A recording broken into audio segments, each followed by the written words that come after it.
TDP అధినేత చంద్రబాబు అధ్యక్షతన polit bureau సమావేశం జరుగుతోంది. పార్టీ కేంద్ర కార్యాలయం ఎన్టీఆర్ భవన్లో ఈ సమావేశం నిర్వహిస్తున్నారు. 3 రోజుల పాటు కడపలో మహానాడు నిర్వహించేందుకు గాను టీడీపీ సన్నాహాలు చేస్తోంది.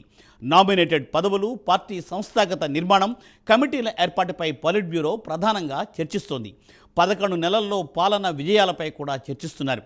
గత ప్రభుత్వంలో పార్టీ శ్రేణులపై అక్రమ కేసులు, నియోజకవర్గాల్లో గ్రీవెన్స్, క్యాడర్ మీటింగ్స్, పార్టీ సిద్ధాంతాలు, విధి విధానాలపై పొలిట్ బ్యూరోలో ప్రధానంగా చర్చించనున్నారు.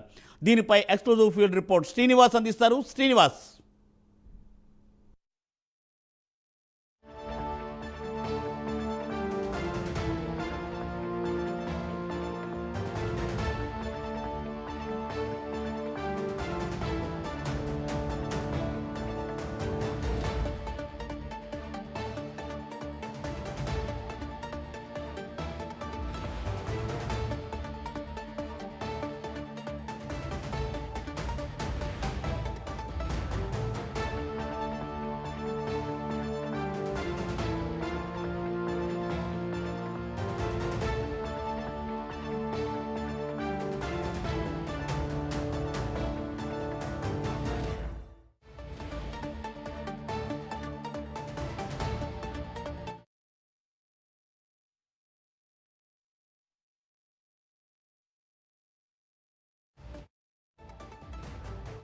కొద్దిసేపు క్రితమే టీడీపీ కేంద్ర కార్యాలయంలో పొలిట్ బ్యూరో సమావేశం ప్రారంభమైంది.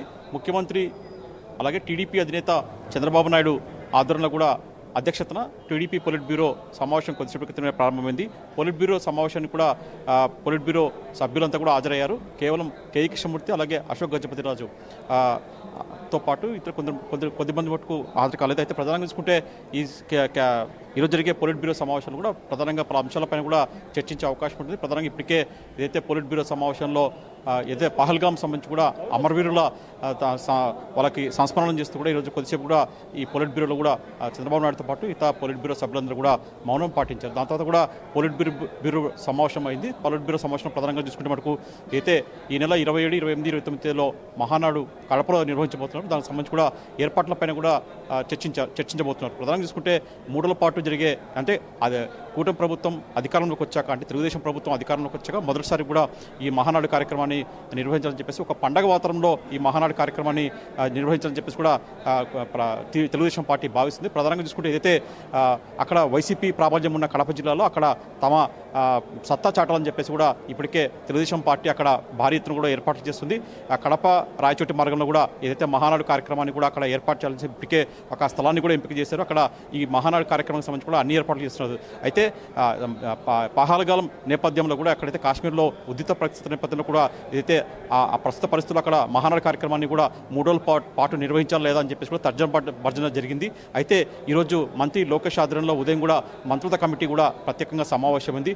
ఆ సమావేశంలో కూడా పలు అంశాలపైన కూడా చర్చించడం జరిగింది. ప్రధానంగా పొలిట్ బ్యూరో ఏదైతే ఉందో దానికి సంబంధించి కూడా నారా లోకేష్ ఆధ్వర్యంలో కూడా ఒక కమిటీ ఇచ్చిన నివేదిక కూడా ఈరోజు పొలిట్ బ్యూరోలో ముందు ఉంచబోతున్నారు. దాన్ని కూడా ఈరోజు సీఎం చంద్రబాబు నాయుడు అధ్యక్షతన కొనసాగుతున్న పొలిట్ బ్యూరోలో చర్చిస్తారు. అయితే ప్రధానంగా చూసుకుంటే ఈ 27, 28, 29 జరిగించే మహానాడు ఏర్పాట్లపైన ప్రధానంగా ఈరోజు పొలిట్ బ్యూరో చర్చించబోతుంది. ప్రధానంగా చూసుకుంటే అయితే దీంతో పాటు చూసుకుంటే రాష్ట్ర వ్యాప్తంగా కూడా ఏదైతే సంస్థాగత ఎన్నికలపైన కూడా ఈ పొలిట్ బ్యూరోలో నిర్ణయం తీసుకోబోతున్నారు. అయితే ఇప్పటికే క్షేత్రస్థాయిలో చూసుకుంటే మటుకు పార్టీని మరింత బలోపేతం చేసే విధంగా కూడా ఈ పొలిట్ బ్యూరోలో చర్చించే అవకాశం ఉంటుంది. ప్రధానంగా చూసుకుంటే అయితే రాష్ట్ర స్థాయిలో అంటే రాష్ట్ర స్థాయి కావచ్చు, జిల్లా స్థాయి కావచ్చు, మండల స్థాయి కావచ్చు, ఇలా మొత్తం చూసుకుంటే పార్టీ వ్యవస్థాగత ఎన్నికలు నిర్వహించాలా, అందరికీ అవకాశం ఇవ్వాలా, కొత్త రక్తాన్ని పార్టీలో నింపేలా కూడా పార్టీని అని చెప్పేసి కూడా టీడీపీ అధినేత చంద్రబాబు నాయుడు భావిస్తున్నాడు. ఇందులో భాగంగానే ఈరోజు జరిగే పొలిట్ బ్యూరోలో పలు కీలకమైన అంశాలపైన కూడా చర్చించి నిర్ణయించుకునే అవకాశం ఉంటుంది.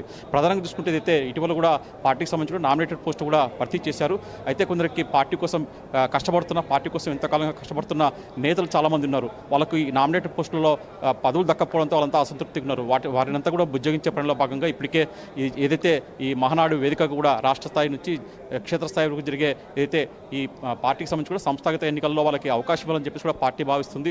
అలాగే అంటే రాష్ట్ర స్థాయి నేతలకు రాష్ట్ర స్థాయిలో ఇక్కడ అవకాశం ఇవ్వాలి. అలాగే పొలిట్ బ్యూరో కావచ్చు, పార్టీ జిల్లా పార్టీ కావచ్చు, అలాగే మండల పార్టీ స్థాయిలో కావచ్చు, ఇలా మొత్తం మీద అంటే క్షేత్రస్థాయి వరకు కూడా అందరికీ పార్టీ కోసం కష్టపడే కార్యకర్తలకు నేతలకు కూడా అవకాశం ఇవ్వాలి. పార్టీలో పదవులు ఇచ్చి గౌరవించాలని చెప్పేసి కూడా చంద్రబాబు నాయుడు భావిస్తున్నారు. చేస్తున్నారు. దాని మీద కూడా ఈరోజు చర్చించే అవకాశం ఉంటుంది. అలా మొత్తం కూడా చూసుకున్న మటుకు ప్రధానంగా ఈ పార్టీ ఇప్పటికే 3 రోజుల పాటు జరిగే మహానాడులో జరిగే కార్యక్రమాలపైన కూడా చర్చించే అవకాశం ఉంటుంది. 3 రోజుల పాటు ఎలాంటి కార్యక్రమం నిర్వహించాలో, అలాగే ప్రభుత్వం వచ్చాక అభివృద్ధి సంక్షేమ పథకాలు కావచ్చు, ప్రభుత్వ ప్రగతి కావచ్చు, ఇలా మొత్తం మీద కూడా ప్రజలకు తీసుకునే విధంగా కూడా మహానాడు వేదికగా కూడా కొన్ని తీర్మానాలు చేసే అవకాశం ఉంటుంది.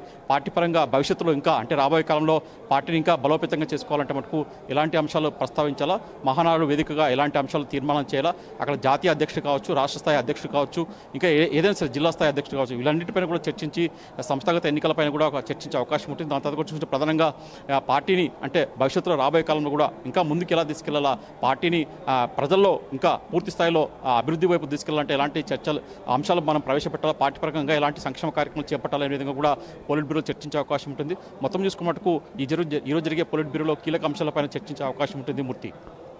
Srinivas, thanks for update.